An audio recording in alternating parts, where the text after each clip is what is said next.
കാറിന് കുറച്ച് വർക്കൊക്കെ ആയിട്ട് ഇന്ന് വർക്ക്ഷോപ്പിൽ വന്നതാണ്. മലപ്പുറം കോഡൂരുള്ള മലബാർ മോട്ടോഴ്സിലാണ് ഞാൻ സ്ഥിരമായിട്ട് വണ്ടി വർക്കുകൾക്ക് കൊടുക്കാറുള്ളത്. വണ്ടിയുടെ ഒപ്പം നിന്ന് എല്ലാ വർക്കുകളും ഞാൻ ചെയ്യാറുള്ളൂ. വണ്ടി നമ്മൾ ആദ്യം നേരെ ലിഫ്റ്റുമ്മ കയറ്റിയാണ്. ആദ്യമായിട്ട് സസ്പെൻഷൻ്റെ ബുഷ് കിറ്റുകൾ ചേഞ്ച് ചെയ്യാണ്. ബുഷ് കിറ്റുകൾ 2 ടൈപ്പാണുള്ളത്, കട്ട് ബുഷും കോൺ ബുഷും. ഇത് ഈ വടി പോലെ കാണുന്ന ബാലൻസ് റാഡിൻ്റെ 2 ഭാഗത്തായിട്ടാണ് വരിക. സേഫ്റ്റി ഗ്ലൗസ് ഒക്കെ ഇട്ട് അത്യാവശ്യം സുരക്ഷിതമായിട്ട് തന്നെയാണ് പിള്ളേർ ഇവിടെ പണിയെടുക്കുന്നത്. ലിഫ്റ്റും കാര്യങ്ങളൊക്കെ ഉള്ളതുകൊണ്ട് വർക്ക് ചെയ്യാനും എളുപ്പമാണ്. ബാലൻസ് റാഡിൻ്റെ മുൻഭാഗത്തുള്ള 4 ബോൾട്ടുകൾ അഴിച്ചതിന് ശേഷം വീലിൻ്റെ ലോവർ ആമിൽ വരുന്ന വലിയ 2 ബോൾട്ടുകളും കൂടി അഴിച്ചെടുത്ത് കഴിഞ്ഞാൽ ബാലൻസ് റാഡ് നമുക്ക് സിമ്പിളായിട്ട് പുറത്തോട്ട് എടുക്കാൻ പറ്റും. നല്ല ഒരു ലിഫ്റ്റൊക്കെ ഉണ്ടെങ്കിൽ ഈ വർക്ക് ചെയ്യാൻ ഭയങ്കര എളുപ്പമാണ്. പെട്ടെന്ന് തന്നെ നമുക്ക് ഈ വർക്കുകളൊക്കെ തീർക്കാൻ കഴിയും. 3 മിനിറ്റിനുള്ളിൽ തന്നെ ഏകദേശം അഴിക്കലും കാര്യങ്ങളെല്ലാം കഴിഞ്ഞു. ഇനി ബാലൻസ് റാഡ് പുറത്തേക്ക് എടുത്തിട്ട് ബുഷ് കിറ്റുകൾ മാറ്റുകയാണ്. ഈ ഇടുന്നത് കോൺ ബുഷാണ്. കോൺ ഷേപ്പിലുള്ളതുകൊണ്ടാണ് ഇതിനെ കോൺ ബുഷ് എന്ന് പറയുന്നത്. നടുവിൽ ഒരു വെട്ടുള്ള ബാലൻസ് റാഡിൻ്റെ നടുഭാഗത്ത് വരുന്നതാണ് കട്ട് ബുഷ്. ഒരു സെറ്റ് ബുഷുകൾക്ക് 205 രൂപയാണ് വില.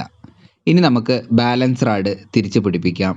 എങ്ങനെയാണ് എടുത്തത് അതേപോലെ തന്നെയാണ് ഇത് തിരിച്ച് വയ്ക്കുക.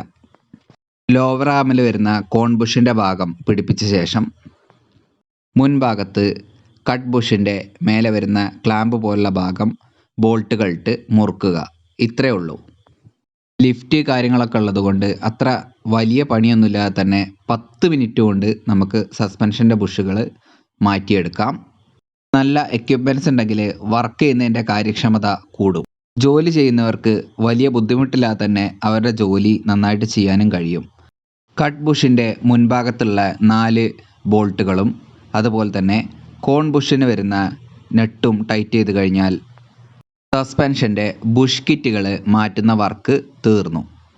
ബുഷുകളുടെ എല്ലാ ബോൾട്ടുകളും നന്നായിട്ട് ടൈറ്റ് ചെയ്തു എന്ന് ഉറപ്പുവരുത്തിയതിന് ശേഷം വണ്ടി ലിഫ്റ്റിൽ നിന്ന് നമുക്ക് താഴെ ഇറക്കാം. ഇനിയുള്ള വർക്കുകൾ ഒരൽപ്പം നേരം പോകുന്നതാണ്. അതുകൊണ്ട് ജാക്ക് സ്റ്റാൻഡിലിട്ട് പണിയാം. വീൽ നട്ടുകൾ ലൂസാക്കിയതിന് ശേഷം ജാക്കി വെച്ച് വണ്ടി പൊക്കി ജാക്ക് സ്റ്റാൻഡിലാണ് ഇനി വണ്ടി നിർത്താൻ പോകുന്നത്. ബ്രേക്കുമായിട്ട് ബന്ധപ്പെട്ട കുറച്ച് ജോലികൾ ചെയ്യാനുള്ളത് കൊണ്ട് പാർട്ടുകൾ ഇൻഡസ്ട്രിയലിലേക്ക് പോകേണ്ടതുണ്ട്. അതുകൊണ്ട് തന്നെ വണ്ടി ലിഫ്റ്റിൽ നിന്ന് ഇറക്കി ജാക്ക് സ്റ്റാൻഡിൽ നിർത്തി ബാക്കിയുള്ള വർക്കുകൾ ചെയ്യുന്നതാണ് കൂടുതൽ നല്ലത്. വണ്ടിയുടെ 2 വശവും ജാക്ക് വെച്ചിട്ട് ഉയർത്തിയിട്ട് ജാക്ക് സ്റ്റാൻഡിൻ്റെ മേലെ വണ്ടി ഇരിക്കുന്ന ഭാഗത്ത് ഒരു പ്ലാസ്റ്റിക് കഷ്ണമൊക്കെ വെച്ച് വണ്ടി ജാക്ക് സ്റ്റാൻഡിൽ നമ്മൾ ഇരുത്തുകയാണ്. വണ്ടി പണിയെടുക്കുമ്പോൾ ഞാൻ എപ്പോഴും വണ്ടിയുടെ ഒപ്പം തന്നെയാണ് നിൽക്കാറ്. എപ്പോഴും ചെറിയ ചെറിയ കാര്യങ്ങളൊക്കെ ചെയ്യാനും ടൂൾസ് എടുത്ത് കൊടുക്കാനും ഒക്കെ വർക്ക്ഷോപ്പിലുള്ളവരെ ഞാനും ഹെൽപ്പ് ചെയ്യാറുണ്ട്. ഇനി വീൽ നട്ടുകൾ അഴിച്ചിട്ട് വീല് നമുക്ക് ഊരിയെടുക്കാം. വണ്ടിയുടെ ബ്രേക്ക് ഡിസ്കിൻ്റെയും കാലിപ്പറിൻ്റെയും അവസ്ഥയാണിത്. 46,000 കിലോമീറ്റർ നമ്മൾ ഈ ബ്രേക്ക് നിലവിൽ ഉപയോഗിച്ചിട്ടുണ്ട്.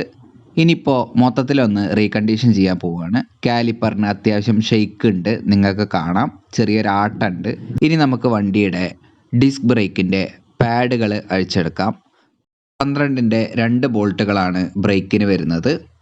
അത് സ്പാനർ കൊണ്ട് ലൂസാക്കി അഴിച്ചെടുത്തതിന് ശേഷം നമുക്ക് പാഡുകളുടെ കണ്ടീഷൻ എന്താണെന്ന് നോക്കാം.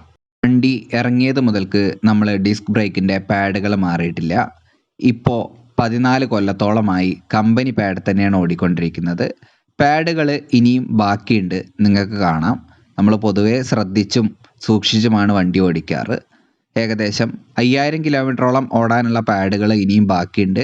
പക്ഷേ നമ്മളത് നോക്കുന്നില്ല. നമ്മൾ പാഡുകൾ ഇനി മാറാൻ പോവുകയാണ്. ബ്രേക്കിന് വേണ്ടത്ര ഒരു ഇനീഷ്യൽ ബൈറ്റ് കിട്ടുന്നില്ല. കാലിപ്പർ ബൂട്ടുകളും പിന്നുകളും ഒക്കെ ആകെ തേയ്മാനം വന്ന അവസ്ഥയിലാണ്. ബൂട്ടുകളൊക്കെ ചീർത്ത് പിന്നുകളൊക്കെ ആകെ കട്ടായ അവസ്ഥയിലാണ് ഇപ്പോൾ വണ്ടി ഇരിക്കുന്നത്.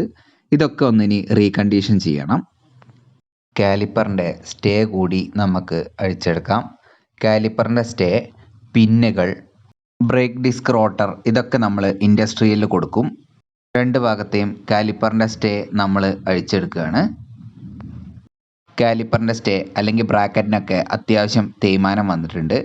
ഇനി നമുക്ക് 2 വശത്തെയും ബ്രേക്ക് ഡിസ്കുകൾ അഴിച്ചെടുക്കാം.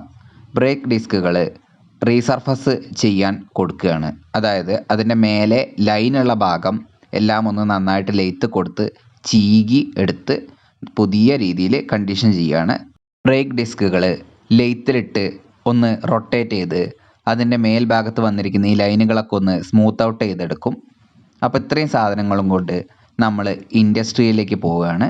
കോട്ടക്കൽ മിനി ഇൻഡസ്ട്രിയിലാണ് അവർ കൊടുക്കാനായിട്ട് പറഞ്ഞിട്ടുള്ളത്. അതുകൊണ്ട് നമ്മൾ കൊടുക്കും. ഇതാണ് പാഡുകളുടെ അവസ്ഥ. പാഡുകൾ ഉപയോഗിക്കാൻ പറ്റുന്നതിൻ്റെ മാക്സിമം ഉപയോഗിച്ചിട്ടുണ്ട്. ലൈന് മാറുന്നവരെ കൃത്യമായിട്ട് തേഞ്ഞിട്ടുണ്ട്. 46,000-ലധികം കിലോമീറ്റർ ഈ പാഡുകൾ വെച്ചാണ് ഞാൻ ഓടിയത്. ഇനിയിപ്പോൾ പുതിയ പാഡ് വരുമ്പോൾ അതിനെ എല്ലാം റീകണ്ടീഷൻ ചെയ്ത് ഉഷാറാക്കിയ പാർട്സും കൂട്ടുന്നുണ്ടായിരിക്കും. അപ്പോൾ ഇത്രയും സാധനങ്ങൾ കൊണ്ട് നമ്മളിനി ഇൻഡസ്ട്രിയിലേക്ക് പോകാൻ പോവുകയാണ്. ഞാൻ തന്നെയാണ് പോകുന്നത്. അത്തരം കാര്യങ്ങളൊക്കെ കസ്റ്റമറായ ഞാൻ തന്നെയാണ് ചെയ്യേണ്ടത്.